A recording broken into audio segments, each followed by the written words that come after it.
যুক্তরাষ্ট্রে বিদেশি শিক্ষার্থীদের ভিসা কার্যক্রম আপাতত স্থগিত করেছে প্রেসিডেন্ট ডোনাল্ড ট্রাম্পের প্রশাসন।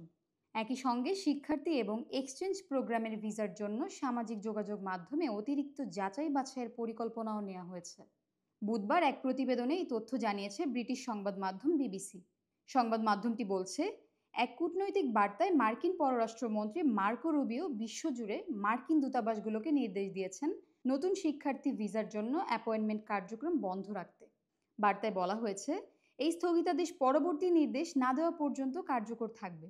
বার্তায় উল্লেখ করা হয়, বিশেষ করে শিক্ষার্থী এবং এক্সচেঞ্জ প্রোগ্রাম ভিসার ক্ষেত্রেই সামাজিক মাধ্যম স্ক্রিনিং বা নজরদারি জোরদার করা হবে। এতে মার্কিন দূতাবাস ও কনসুলেটগুলোর উপর বড় ধরনের প্রভাব পড়তে পারে বলে সতর্ক করা হয়েছে। সিএসবি নিউজ অভ্যন্তরীণ এই নির্দেশনার যে কপি হাতে পেয়েছে, তাতে বলা হয়েছে, যেসব শিক্ষার্থী এখনও সাক্ষাৎকারের তারিখ পাননি তাদের অ্যাপয়েন্টমেন্ট বাতিল করতে হবে। তবে যাদের অ্যাপয়েন্টমেন্ট আগে থেকে নির্ধারিত তারা সাক্ষাৎকার দিতে পারবেন। এই পদক্ষেপ এমন সময়ে নেওয়া হলো যখন ট্রাম্প প্রশাসনের সঙ্গে যুক্তরাষ্ট্রের বেশ কয়েকটি প্রভাবশালী বিশ্ববিদ্যালয়ের সম্পর্ক উত্তেজনাকর অবস্থায় রয়েছে। ট্রাম্প অভিযোগ করছেন, এসব বিশ্ববিদ্যালয় বামপন্থী চিন্তাধারায় প্রভাবিত এবং ইসরায়েল বিরোধী বিক্ষোভের আড়ালে ইহুদি বিদ্বেষ ছড়াতে সাহায্য করছে।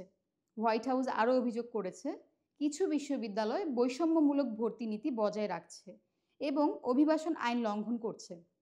তবে বিশ্ববিদ্যালয়গুলোর পক্ষ থেকে অভিযোগ করা হয়েছে, ট্রাম্প প্রশাসন মুক্ত মত প্রকাশের অধিকার খর্বের চেষ্টা করছে। বিশেষভাবে হার্ভার্ড বিশ্ববিদ্যালয়কে ট্রাম্প প্রশাসনের রোষানলে পড়তে হয়েছে।